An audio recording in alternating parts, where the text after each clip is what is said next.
I think I know most everybody on the call, but my name is Ben. I'm out of CORFAC in Orlando, First Capital Property Group. Myself and a handful of others, folks from the Austin office, from some of our Ohio partners.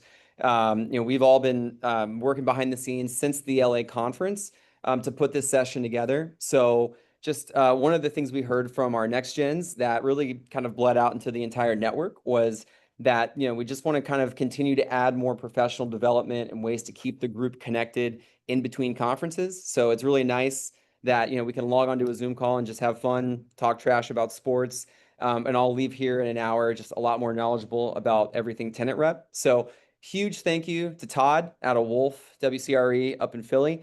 He's going to lead this session, and I think there's a lot here to talk about that likely will spill over into another one of these in another maybe 4 to 6 weeks. So a lot of what we talk about next will be based on your guys' feedback and questions, and then some more content Todd has to share. But we want to keep this kind of interactive energy. So throughout, if you have a question, just fire it away in the chat. We'll keep an eye on the chat and then just kind of prompt Todd with your questions as we go along here. But yeah, thanks again, everyone, for being here. And I'm going to just pass it over to Todd and let him take it away. Thanks, Ben, and welcome, everyone. I'm Todd Monahan with Wolf Commercial Real Estate, WCRE. You can see our branded artwork behind me here. And I work the Philadelphia Center City and Philadelphia suburban markets for WCRE. And I started in 1989 with Grubb & Ellis, which is now Newmark, in the Grubb & Ellis Center City, Philadelphia office. And I learned agency and tenant representation at the same time. And so I spent 10 years at Grubb & Ellis. Then I went to equity office, Sam Zell's REIT, and leased 2 towers in Philly directly for them. So I've got a lot of agency experience as well. And spent about 10 years on the ownership side. And then in 2008, when the financial crisis hit, owners were letting a lot of people go, and I went to Jones Lang LaSalle, JLL, and spent 10 years with JLL. So I've got a broad, breadth of experience in both agency and tenant rep, and I've really had the benefit of working with some of the best brokers, not only in Philadelphia, but I think the country.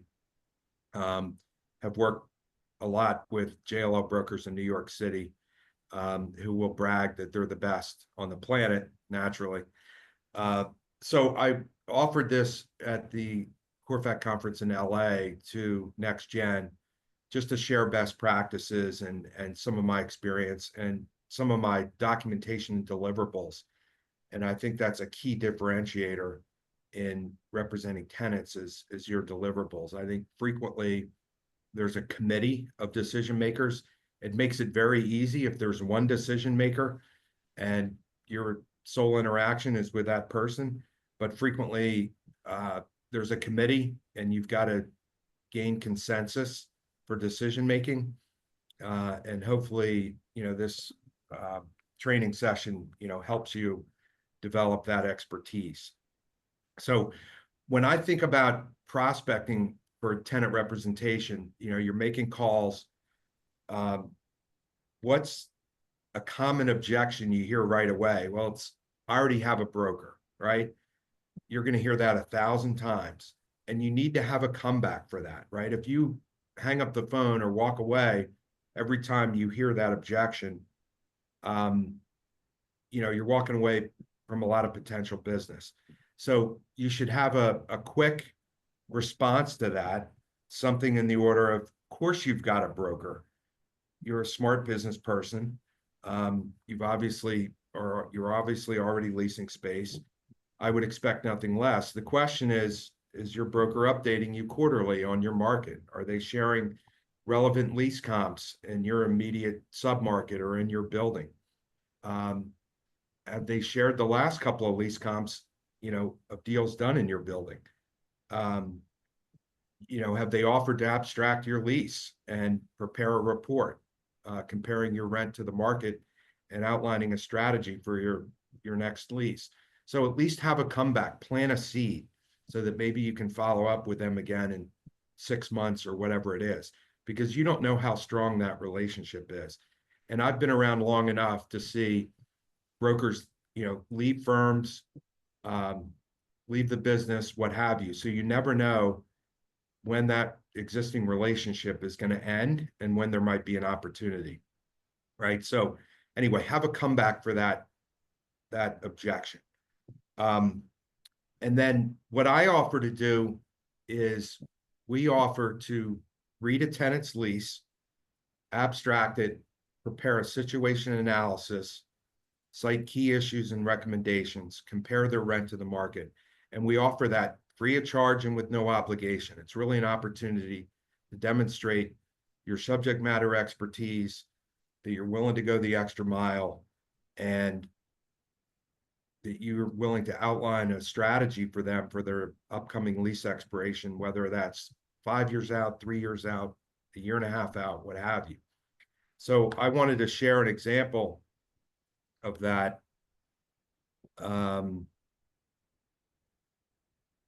If I can find it. Oh boy, fumbling. All right. So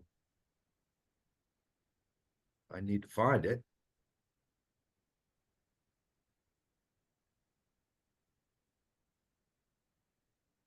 Bear with me. Sorry, gang. I had them all lined up.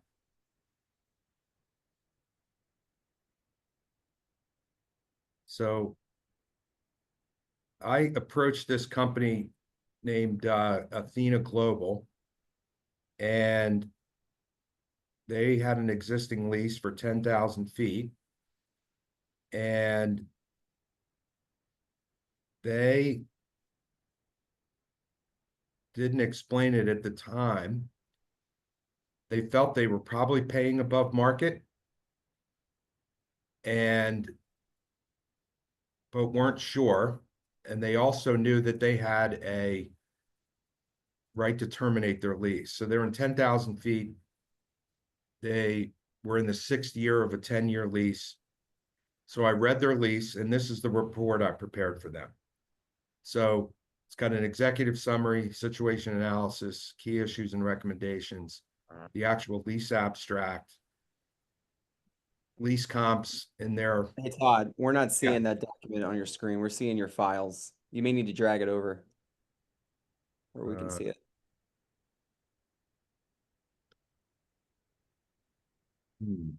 Or disconnect, reconnect the share screen.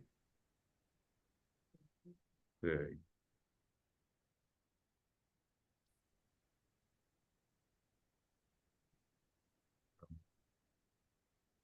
I apologize. Yeah, no worries. I'm more used to Teams.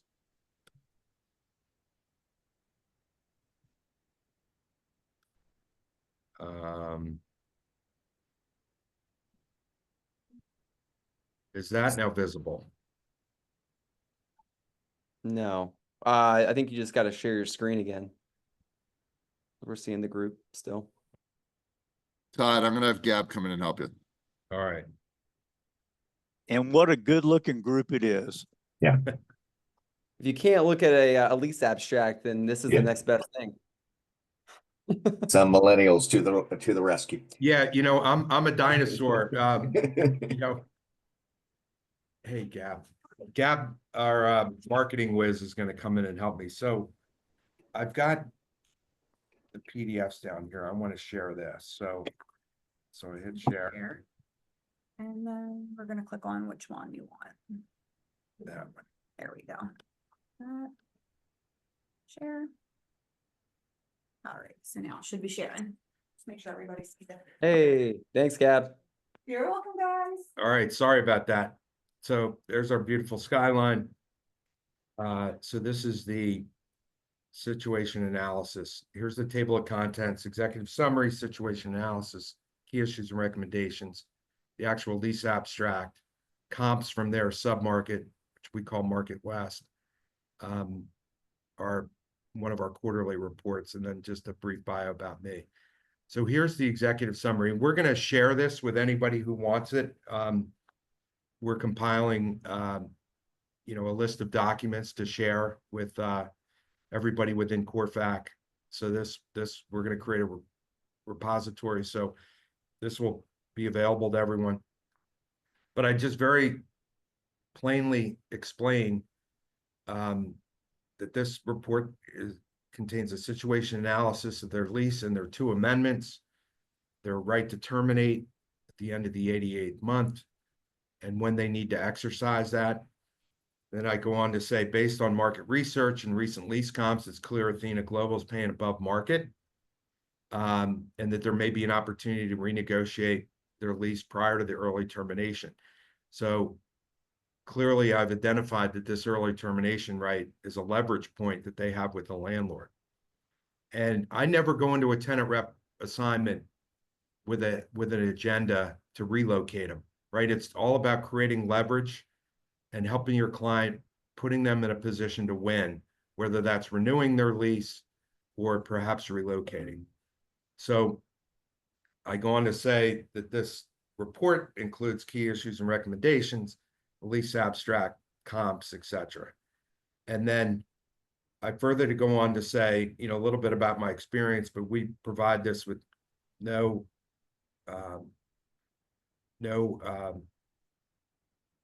charge and no obligation to continue to work with us.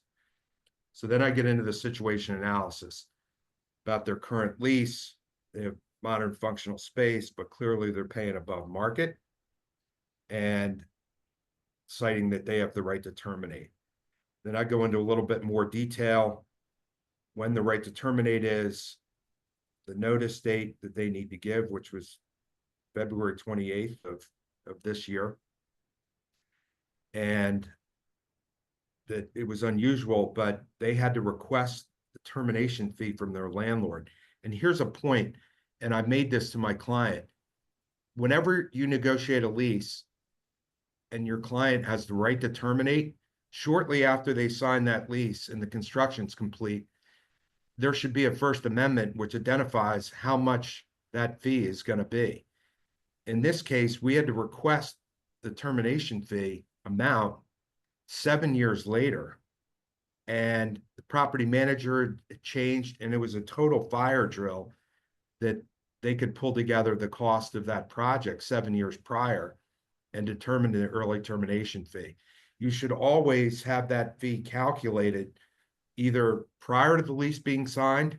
For instance, if you're getting $40 a square foot in TI and you can calculate the commissions, agree on the interest rate, 8%, whatever it is, do the amortization table, and have that fee determined in the lease, right? So this was a selling point for me, that I never would have let a client sign a lease without the fee defined. So anyway, I explained that here, and you know, and go on to further explain. And so I then say, you know, look, there's an opportunity here. You have the right to terminate, so you have leverage. You're paying above market, so there's an opportunity to do a blend and extend, right? I don't know what you call it in your market, but you know, you got 3 years left, you're paying above market. Landlord typically will agree to reduce your rate in exchange for additional term. I've done hundreds of those. Because frequently in Philadelphia, you get to year 7 of a 10-year lease and you're above market. The bumps usually exceed the natural rent growth. So I actually got lease comps from their building. Athena Global was paying $37.50 a foot at the time of their termination. And so you can see these recent deals that they had done. So I really lay the market out on a silver platter for them. And that, you're putting yourself at risk, right? Because you're giving them a roadmap that they could negotiate a renewal without you. But I think my philosophy is you endear yourself to them, that they know they now have a trusted advisor, that you're advising them, and that they're naturally going to hire you. And it's very rare that I've ever done a report like this and not gotten hired. So here's my key issues and recommendations. I go through their rent, what they're paying, what the market is. A section on renegotiating leverage, that if they want to renew their lease early, this is how we're going to create the leverage. And then I talk about in a blend and extend, one of the key factors in a successful negotiation is keeping the tenant improvements to a minimum. You've got term left in your lease. Landlord really doesn't want to invest further in that space if they're going to write down your rent in exchange for term. So I explained that here, and then how, the early renewal and restructure might play out. And here's the actual lease abstract. We don't need to spend time on that. You can see they were paying $37 a foot at the time they would terminate here in 25, when the rents were, in the low 30s. And then further, I get into, the termination right details, the option to extend the lease, etc. And then I also provided them a bunch of other lease comps in the marketplace. So I really laid the market out on a silver platter. And then this is simply background about me. So then we toured, and can everybody see this?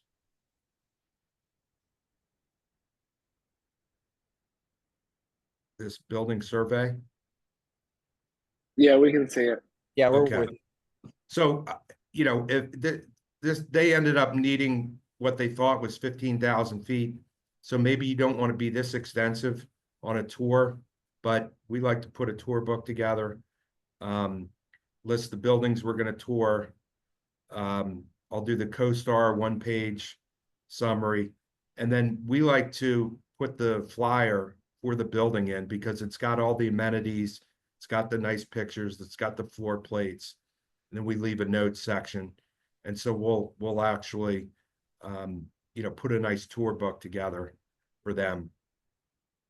And then, we went to the market, we got proposals, we got test fits done. And then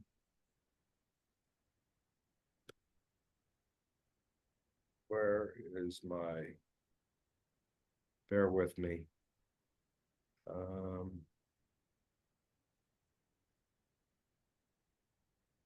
Oh boy. I don't see it. All right, bear with me here.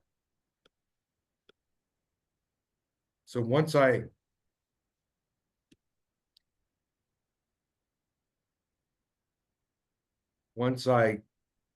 toured and got proposals and test fits, then I put together a decision matrix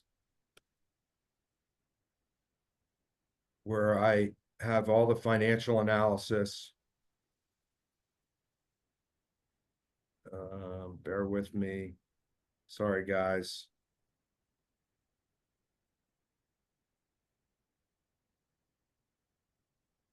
Oh, that's not it.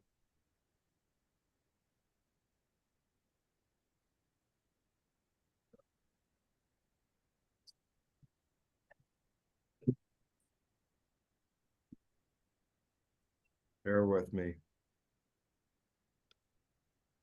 That's not it.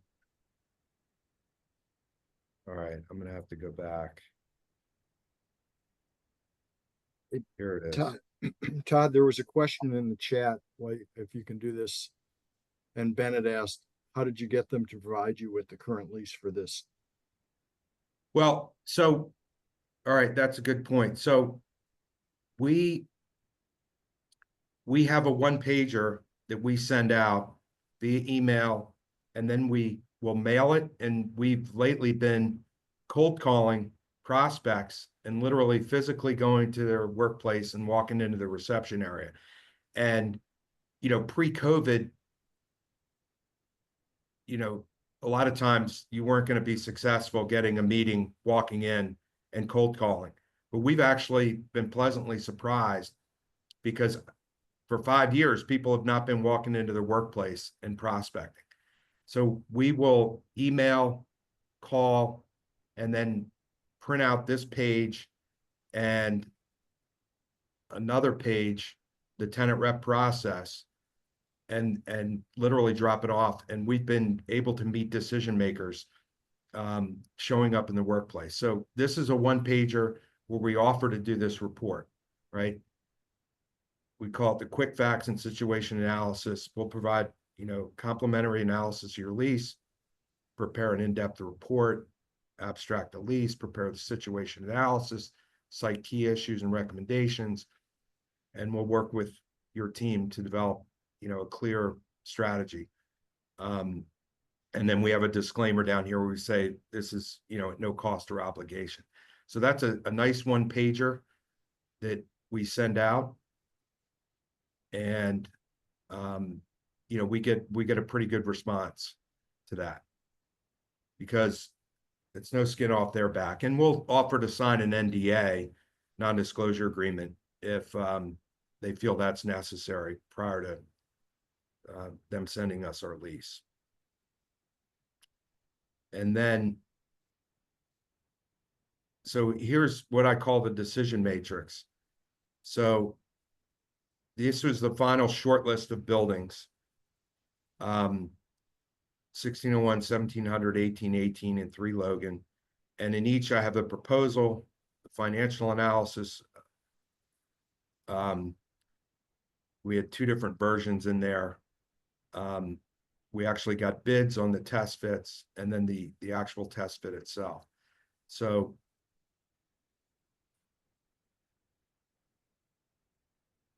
and then I use ProCalc for financial analysis, and these metrics, the proposed rent, the total rent, present value, average annual rent, net effective rent per year, that all comes right from the ProCalc in that order.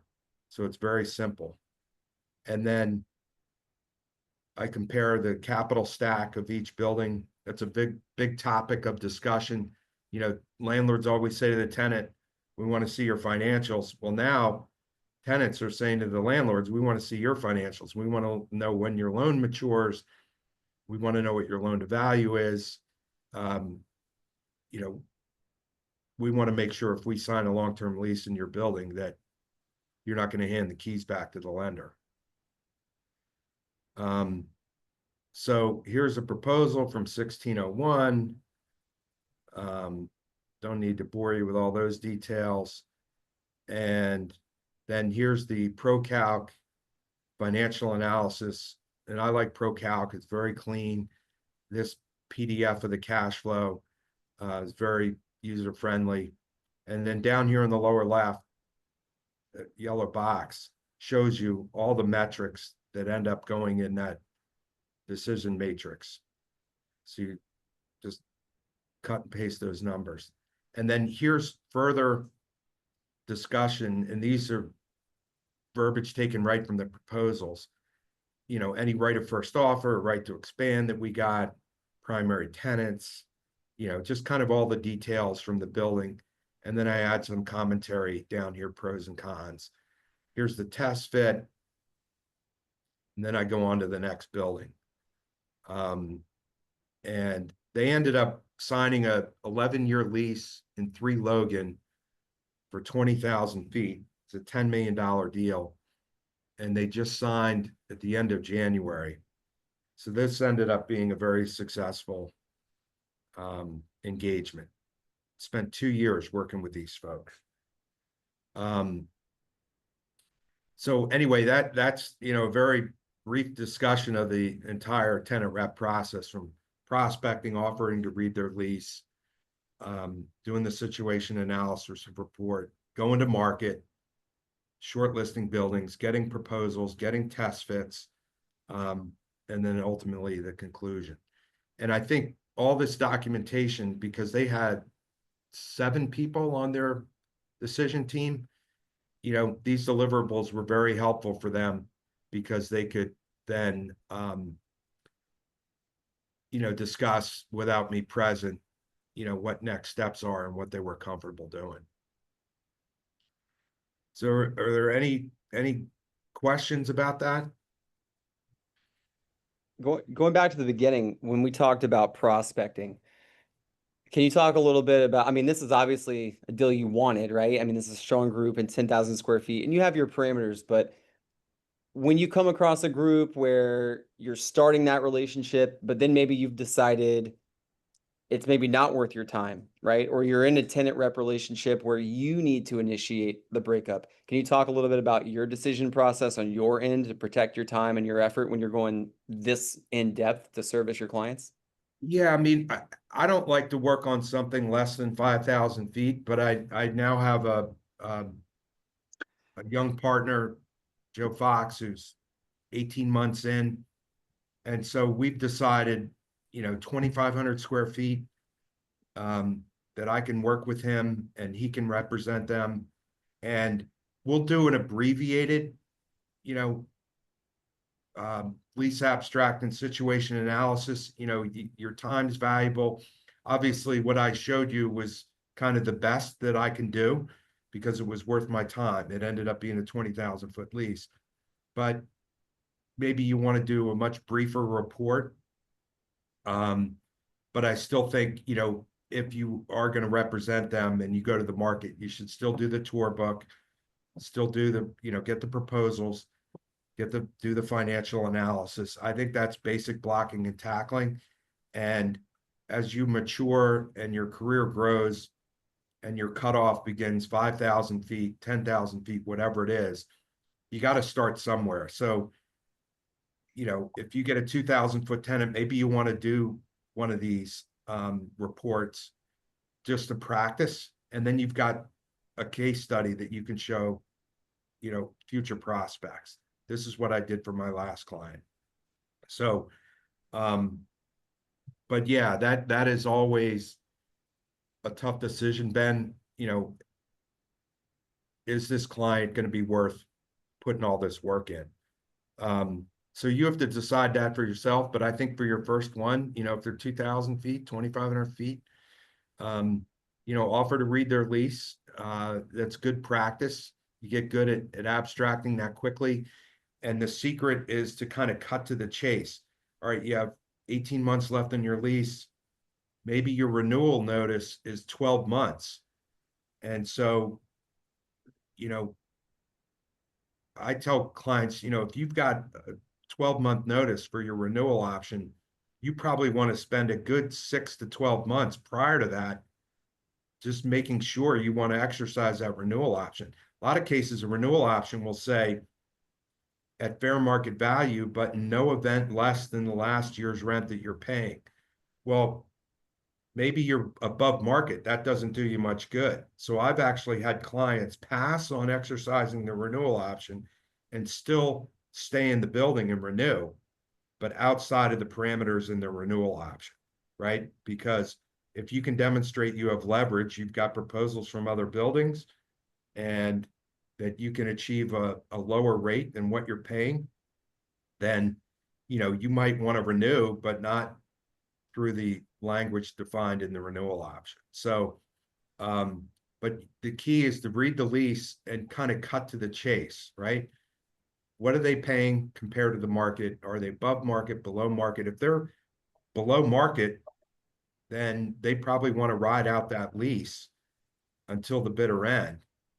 But you want to be able to coach them through that renewal option and whether they should exercise it or not. So, yeah. So, and I think the benefit of offering to read their lease, because I've had prospective clients say, my lease is up in 2 years. Call me in a year. Well, then you find out they had a renewal option that required, 9 months notice, and all of a sudden you don't have enough time. The beauty of getting their lease is then you can really advise them, at an appropriate time frame, well before they have a renewal option.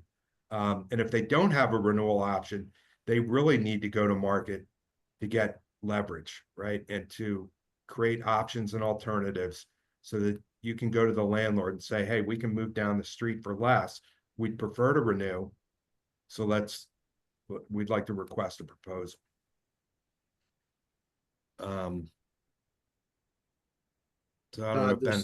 Todd, there's another question in the chat from our friends in the Cleveland area. And it says, has anyone figured out how to utilize AI to aid in combing the lease to create a situation analysis? Yeah, I have been experimenting with that, and clearly you can. I've been using Copilot, which is Microsoft's AI. ChatGPT is pretty good. Um, at the end of the day, you're still going to need to edit it quite a bit. Like I've used ChatGPT, abstract this lease, and in particular focus on the renewal option and the details therein. And you'll get an outline of a decent report. But you're still going to need to go in and edit it. You know, I haven't had much experience getting lease comps through AI. So you're still going to need to kind of determine whether their lease is above market or below market. But yeah, that is clearly a good tool for doing it quickly. And so I'd encourage you to, you know, take a lease and put it in ChatGPT or whatever AI platform you're using and ask them to abstract it. And that does save time, right? Because to look at a lease and then start from scratch and put an abstract together takes time. So, but you're going to have to, you know, add color and commentary, you know, in the situation analysis and key issues and recommendations. And that's time well spent, right? Because you want to be an expert at reading leases and advising clients. So you can use ChatGPT or whatever to streamline that process and save you some of the kind of upfront basic time of abstracting a lease, but you're going to need to edit quite a bit.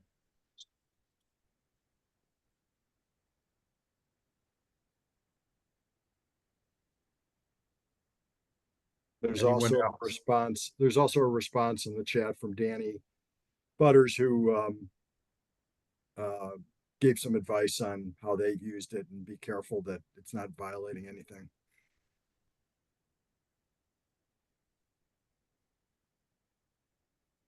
So again, we're going to make all these documents available for folks. You know, you want to come up. Oh, you know what I do want to share? We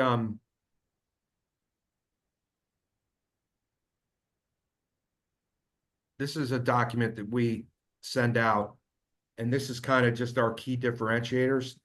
So we send this document out along with the offer to read their lease and do the situation analysis.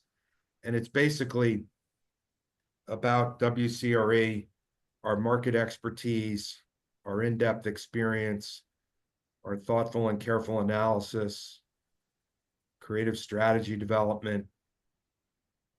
I profess myself to be a little bit of an expert on workplace strategy, which is really how you design your space. It's a big topic of conversation today. I want to get my people back in the office. How do I develop space that encourages that, you know, when it's small phone booths and meeting rooms, collaborative open seating, Teams rooms, etc. And so, you know, if somebody's got a very traditional workplace and their lease is coming up, I can help along with an architect work through that to develop, you know, the next generation workspace for them. Comprehensive property evaluation. You know, if we're talking to an owner of a building, we'll do a BOV, whatever. Comprehensive lease analysis. We've talked about that extensively today. Deliverables. We're going to provide, you know, extensive documentation throughout the engagement. Deliverables such as lease abstract, situation analysis, strategy development, RFPs, offering memorandums, right? Everything. And then, you know, we talk about confidentiality. This is a 2-page document. I talk about our CORFAC platform, Jonathan. And we can help you, you know, across the globe. We like to brag about our community development. We do a lot of fundraising that we do for local charities. And then in the blue box here, just about our team. And so we send that out in an email to prospects. This is who we are. And then, you know, we'll read your lease and prepare this report, no cost or obligation. And that's how we try and differentiate ourselves. So I would encourage you to develop a 1 or 2 pager about who your firm is and what you're willing to do, and differentiate yourself. And I know my competitors are good, but we're having good success with this. It very quickly defines who we are and who we stand for, what we're willing to do. And Todd mentioned that we're going to share this document along with the recording with you guys, as well as all of CORFAC. But for those of you who don't know, there's a repository of information on the CORFAC website that's available to all CORFAC members. So there are documents like this. So whenever you're thinking about, God, I wonder if somebody's got something out there, check the website. Also, if you're looking for something special, whether it's a lease agreement, whether it's something like this, send a note to all CORFAC members. I mean, you probably see them come up on your email once or twice a week. People use it. It's a good way to reach out, and we're always trying to improve the toolbox all the time. And I'll make myself available too, everyone. If you want to reach out to me directly, I'm happy to review your situation analysis if you want to take that step and want to send me a draft. I'm happy to work with you and coach you. And then I know we wanted to talk briefly about the art of the tour, and this is going to be another training session. But when I was with Equity Office, which is Sam Zell's REIT, and they own 2 towers in Philadelphia, 1601, 1700 Market Street, 1.5 square feet. And we got extensive training on showing space. And we talked extensively about the entire process. And this is something that everyone should read if you have listings and show space. And one of the key takeaways, I think, is the tour starts when a broker calls you. Hey, I want to show that 10,000 square feet you have in whatever XYZ building next Tuesday. How's 2 o'clock work? And we're all so excited that we put it in our book and say, see you then. Well, have the discipline to say, can you tell me who the tenant is? Sometimes they'll tell you, sometimes they won't. How many people are going to be on the tour? Can you share with me the roles? A lot of times, let's say it's the local managing partner, their office manager, and then maybe the national real estate director or whoever it is. So know your audience, right? And where are they now? Can you tell me what building they're in? What do they like, not like about that building? Ask questions, right? Because then you'll have a better tour. You'll be able to hit on the key points. What's most important to them? Is it parking? Is it access to mass transit? If it's industrial, is it clear heights? Dock doors, they need outdoor tractor trailer storage, right? So try and get as much information as you can before the tour, and you'll be much better prepared. If they share with you who the tenant is, then, go on their website, understand who they are, who are their key competitors. Think about their business and what they do. And then when they do show up at the building, we all have a tendency to say, welcome, and you start telling all about the building. And I would encourage you to stop after the introductions and talk about them. I got a great building to show you here. We got great space. I understand you need, 20,000 feet, whatever it is. But can you tell me, what's most important to you? I understand your business a little bit. Very impressed by your website. I've read a couple recent press releases. Seems like you guys are doing great. You're growing. Compliment them. Say, look, we got 20 minutes. I want to make sure I hit on all your key points. What's most important to you to address today? And so really try and engage with them, right? So anyway, this document, I want you all to read if you show space. I talk about, having good handouts, right? Having a as-built floor plan. Know your building inside and out. If you're industrial, you got to know clear height and column spacing and HVAC and how old the roof is, right? No, is it sprinklered or not, right? So you should have all the basics. And if you get a new listing, you should have a fact sheet prepared with all the basics, right? All the systems of the building, the electrical, right? On and on and on. So anyway, I go in vivid detail, all about, have a great elevator pitch, right? At the end of the tour, hitting on all your key points, the follow-up after the tour. So when I went to Jones Lang LaSalle in 2010, I shared this with the head of national agency, landlord representation, and he actually published this on the intranet, the JLL kind of repository for documents. And he made it mandatory reading for any junior brokers who were in agency leasing. And then I get into, what happens if they come back and you're on the short list, and what to do on the follow-up tour. So anyway, I think that there's always some, we all profess ourselves to be experts at showing space, but you can always learn, new skills and new tools to put in your toolbox, to give a great tour. Because, and I make the point in this document, if you don't make the short list, you're dead, right? You get 20 to 30 minutes. You better make the short list.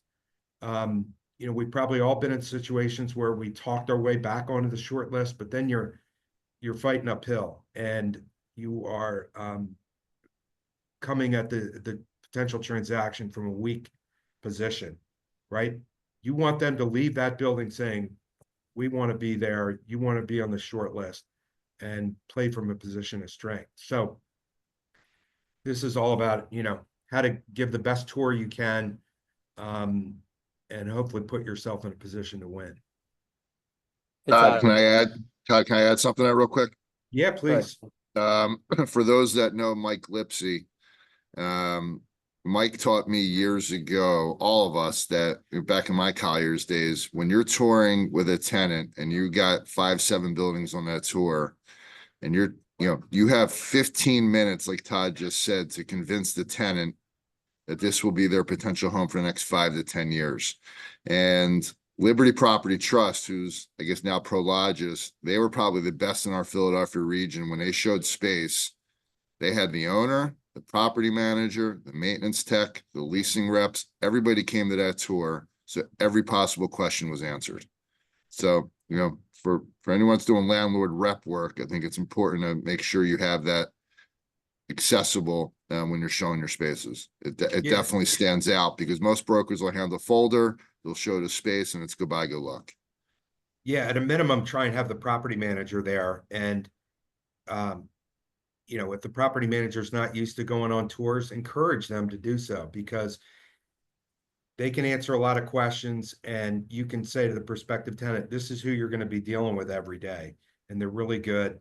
And a lot of times you'll see, like, the office manager of the prospect, who is typically the person that's going to handle maintenance requests and interact with the property manager the most. You want them to start to form a relationship, right? We all want to focus on the CFO or the prime decision maker. But if you can make that connection early in the tour, that is really going to benefit you. And that's another point I would make. We all tend to focus on who we think the decision maker is. Do not neglect the least important person on that tour. You want to make them feel welcome, involved in the tour. You want to answer any questions that they have. Make them feel special, because they're a decision influencer. Otherwise, they would not be on that tour. So that's a common mistake I see. Even good professionals, they focus on the decision maker, who they think the decision maker is. They neglect the office manager or whoever. And that does not bode well when they're trying to develop their short list. So that's a good point, Jason. Thank you. Hey, Todd, in the last 10 minutes or so that we have, there's a handful of questions in the chat if you want to pull that up. A few questions about agreements with clients, rep agreements, some of your marketing materials. So yeah, there's a few there if you want to address those. Let's see, where's the chat?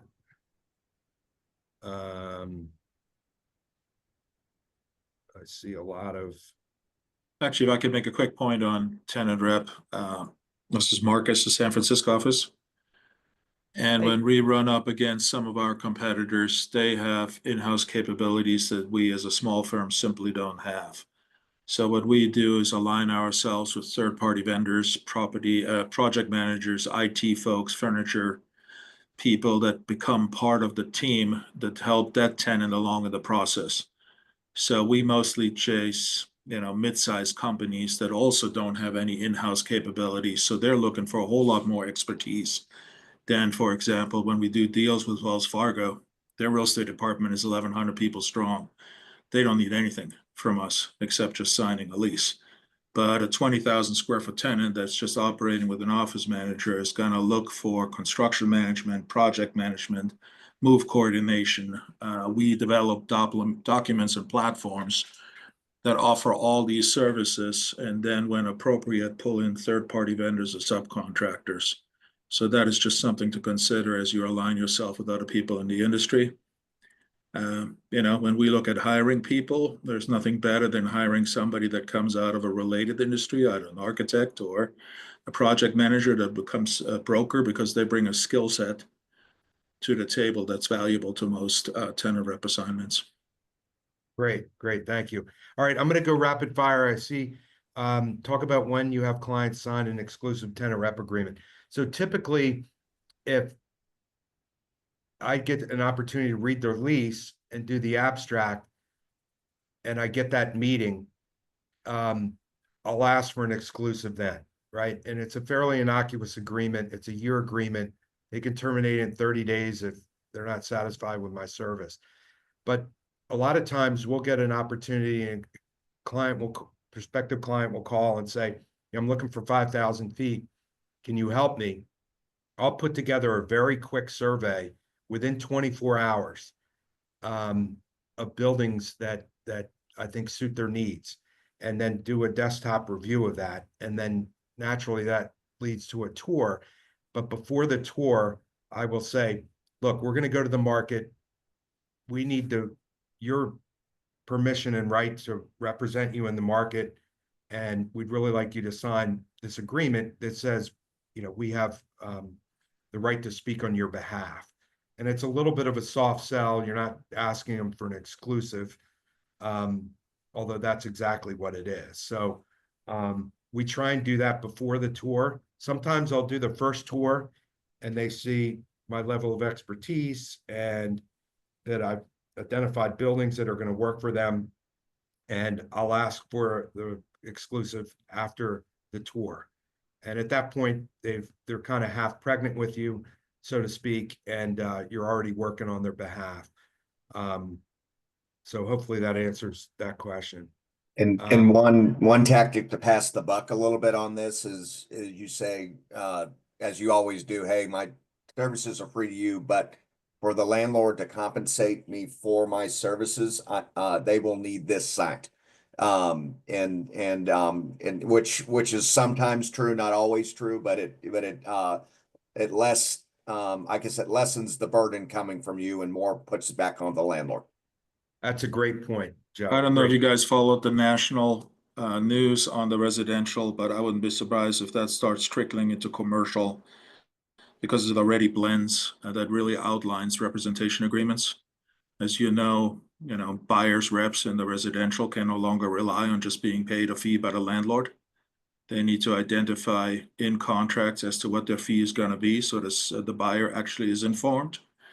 And in California, there's already some talk about how that's going to trickle down to commercial. So as you say, passing the buck, it's very clear to establish that you need to have a relationship with your client that is contractually obligating and allows you to collect a fee from the landlord or demand a fee from the landlord. Right.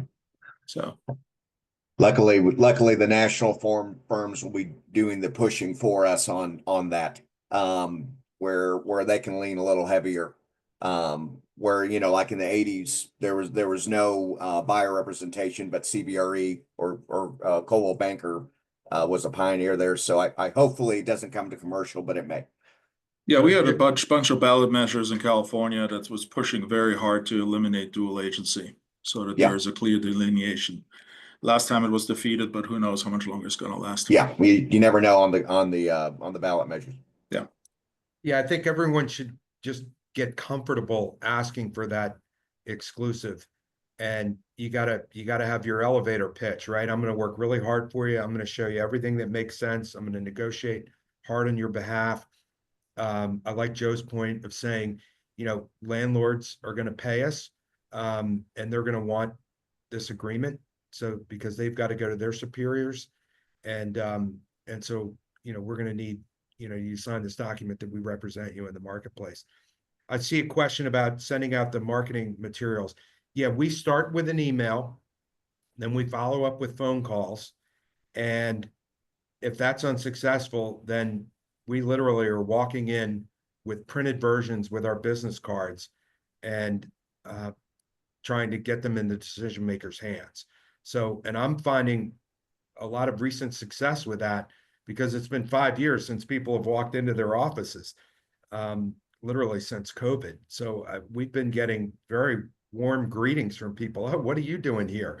You know, because people, you know, solicitors haven't been showing up in their offices.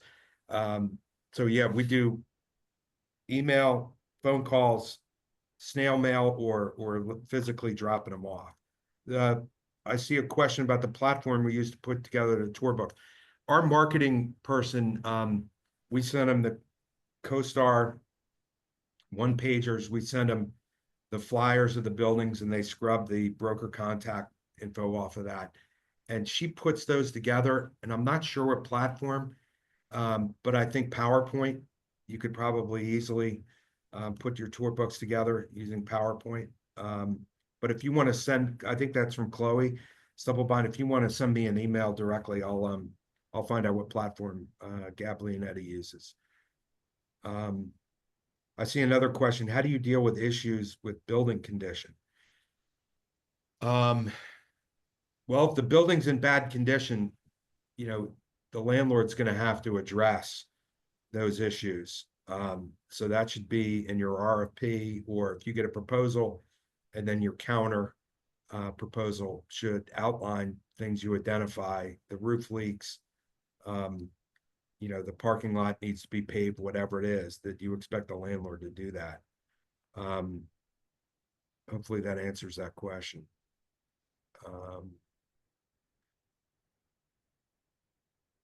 Yeah, there's a great comment. Landlords take your tenant more seriously when they know they were working exclusively with one broker. Yeah, and you can tell your prospects if they go out to the market with one or more brokers, a lot of times the landlords are then going to try and go direct to them. And then you've got everybody working against each other. And the tenant is not well served in that case. They think they might be well served if they've, you know, seen 3 buildings with one broker and 3 buildings with another. But then everybody's becoming an advocate simply for the buildings that they're representing you on. And that does you a disservice. You want an unbiased advocate working on your behalf, creating the leverage in the marketplace.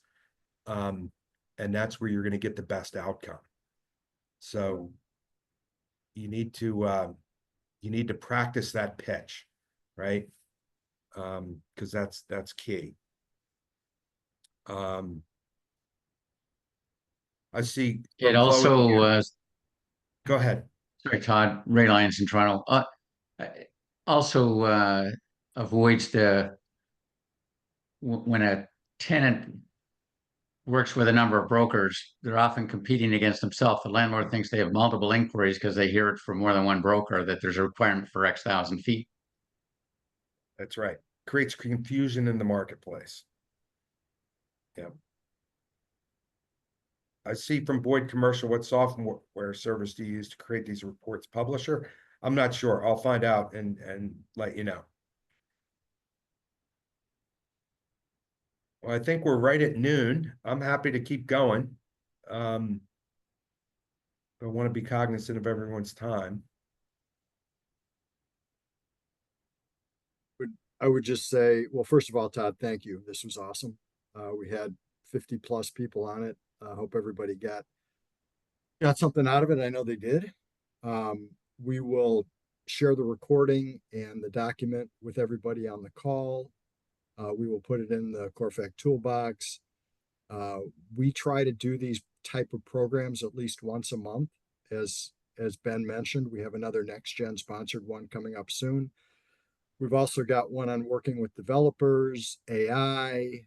I'm talking to an economist for later in the year. So we try to mix it up. We try to do different stuff that'll have an appeal to everybody in the network. And I would just say, if anybody on this call has any suggestions for future topics, please feel free to send them to me, Jennifer, or Diane.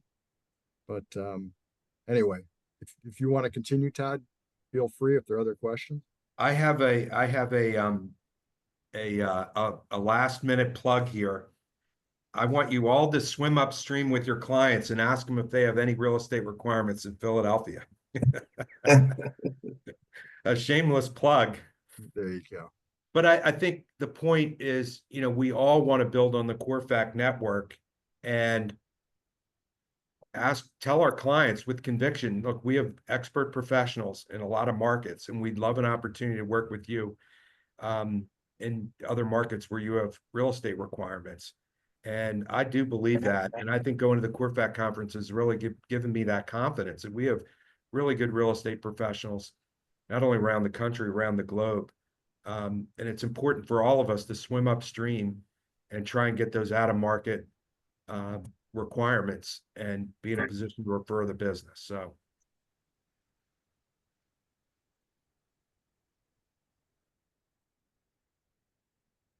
Unless there are other questions, Todd, thanks again.